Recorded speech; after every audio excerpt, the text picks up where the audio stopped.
ಆತ ಕುಡಿತದ ದಾಸನಾಗಿದ್ದ. ಇದರ ಜೊತೆಗೆ ಹೆಂಡತಿ ಮೇಲೆ ಅನುಮಾನ ಬೇರೆ. ಈತನ ಚಿತ್ರಹಿಂಸೆ ತಾಳಲಾರದೆ ಹೆಂಡತಿ ದೂರವಾಗಿ ಬಿಟ್ಟಿದ್ಲು.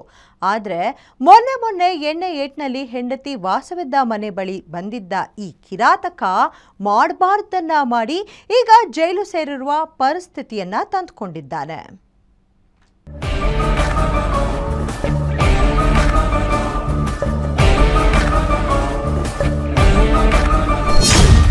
ಮದುವೆಯಾಗಿ 11 ವರ್ಷಗಳಾದ್ರೂ ಹೆಂಡತಿ ಮೇಲೆ ಅನುಮಾನ.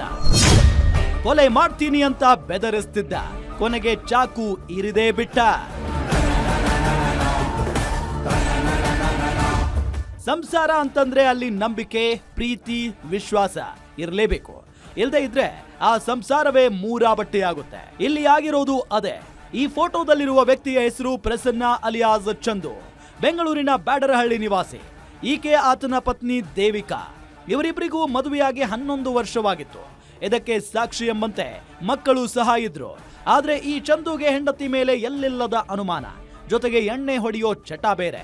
ಸಣ್ಣ ಪುಟ್ಟ ವಿಚಾರಕ್ಕೂ ಮನೆಯಲ್ಲಿ ಕಿರಿಕ್ ಮಾಡಿ ಹೆಂಡತಿ ಮೇಲೆ ಹಲ್ಲೆ ಮಾಡ್ತಿದ್ನಂತೆ. ಜೊತೆಗೆ ಹೆಂಡತಿಯ ಚಿನ್ನಾಭರಣ ಸಹ ಅಡವಿಟ್ಟು ಮಜಾ ಉಡಾಯಿಸಿದ್ದನಂತೆ. ಇದರಿಂದ ಬೇಸತ್ತಿದ್ದ ದೇವಿಕಾ 5 ವರ್ಷಗಳ ಹಿಂದೆ ಗಂಡ ಪ್ರಸನ್ನನನ್ನ ಬಿಟ್ಟು ತನ್ನ ಜೀವನ ನಡೆಸ್ತಾ ಇದ್ಲು.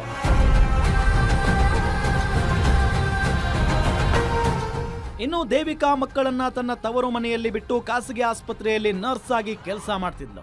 ಆದ್ರೆ ಪ್ರಸನ್ನಾಗೆ ಮಾತ್ರ ಹೆಂಡತಿಯ ಮೇಲಿನ ಅನುಮಾನ ಕಡಿಮೆಯಾಗಿರಲಿಲ್ಲ. ಹೆಂಡತಿ ದೂರ ಹೋದ್ಲು ಅಂತ ಆಕೆಯ ಫೋಟೋಗಳನ್ನ ಅಶ್ಲೀಲವಾಗಿ ಎಡಿಟ್ ಮಾಡಿ ಸೋಷಿಯಲ್ ಮೀಡಿಯಾಗೆ ಅಪ್ಲೋಡ್ ಮಾಡಿದ್ದನಂತೆ. ಇದರಿಂದ ದೇವಿಕಾ ಬೇಸತ್ತು ಹೋಗಿದ್ಲು. ಹೇಗಾದ್ರೂ ಇವನ ಕಾಟ ತಪ್ಪಿದ್ರೆ ಸಾಕು ಅಂತ ಸುಮ್ಮನಿದ್ದಳಂತೆ. ಆದ್ರೆ ಪ್ರಸನ್ನ ಮಾತ್ರ ಆಗಾಗ ದೇವಿಕಾಗೆ ಕರೆ ಮಾಡಿ, ನಿನ್ನ ಮನೆಗೆ ಯಾವನೋ ಬರ್ತಾನೆ, ಅವನ ಜೊತೆ ನೀನು ಚಕ್ಕಂದ ಆಡ್ತೀಯ, ನಿನ್ನ ಸುಮ್ಮನೆ ಬಿಡಲ್ಲ, ಕೊಲೆ ಮಾಡ್ತೀನಿ ಅಂತ ಧಮಕಿ ಹಾಕ್ತಾ ಇದ್ನಂತೆ. ಹೀಗಾಗಿ ದೇವಿಕಾ ಬ್ಯಾಡರಹಳ್ಳಿ ಪೊಲೀಸ್ ಠಾಣೆಗೆ ದೂರು ಕೊಟ್ಟಿದ್ಲು. ಇದೇ ಕಾರಣಕ್ಕೆ ಪ್ರಸನ್ನ ಸ್ವಲ್ಪ ದಿನ ಸುಮ್ಮನಾಗಿದ್ದ. ಆದ್ರೆ ಮತ್ತದೇ ಚಾಳಿ ಮುಂದುವರೆಸಿದ್ದಾನೆ.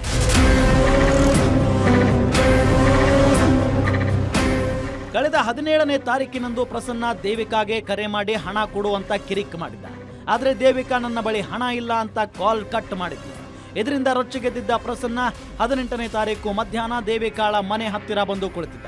ಹೆಂಡತಿ ನೋಡಿದವನೇ ನಿನಗೆ ಬೇರೆಯವನ ಜೊತೆ ಸಂಬಂಧ ಇದೆ ಅಂತ ಹೇಳುತ್ತಲೇ ಚಾಕುವಿನಿಂದ ಕುತ್ತಿಗೆ, ಕೈಗೆ ಇರಿದು ಹತ್ಯೆಗೆ ಯತ್ನಿಸಿ ಅಲ್ಲಿಂದ ಎಸ್ಕೇಪ್ ಆಗಿದ್ದಾನೆ. ಇನ್ನು ಮನೆಯ ಮಾಲೀಕರು ದೇವಿಕಾಗೆ ಆಕೆಯ ಗಂಡ ಚಾಕು ಇರಿದಿದ್ದನ್ನ ಕಂಡು ಸಹಾಯಕ್ಕೆ ಧಾವಿಸಿ ಖಾಸಗಿ ಆಸ್ಪತ್ರೆ ಸೇರಿಸಿ ಚಿಕಿತ್ಸೆ ಕೊಡಿಸಿದ್ದಾರೆ. ಸದ್ಯ ಗಂಭೀರವಾಗಿ ಗಾಯಗೊಂಡಿದ್ದ ದೇವಿಕಾ ಚಿಕಿತ್ಸೆ ಬಳಿಕ ಪ್ರಾಣಾಪಾಯದಿಂದ ಪಾರಾಗಿದ್ದಾಳೆ. ಹೆಂಡತಿಗೆ ಚೂರಿ ಇರಿದು ಎಸ್ಕೇಪ್ ಆಗಿದ್ದ ಪ್ರಸನ್ನನನ್ನ ಬ್ಯಾಡರಹಳ್ಳಿ ಪೊಲೀಸರು ಬಂಧಿಸಿ ವಿಚಾರಣೆ ನಡೆಸಿ ಜೈಲಿಗಟ್ಟಿದ್ದಾರೆ.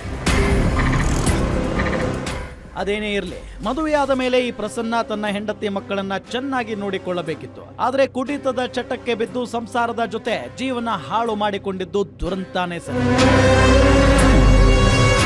Ajay Kumar, crime bureau, guarantee news, Bengaluru.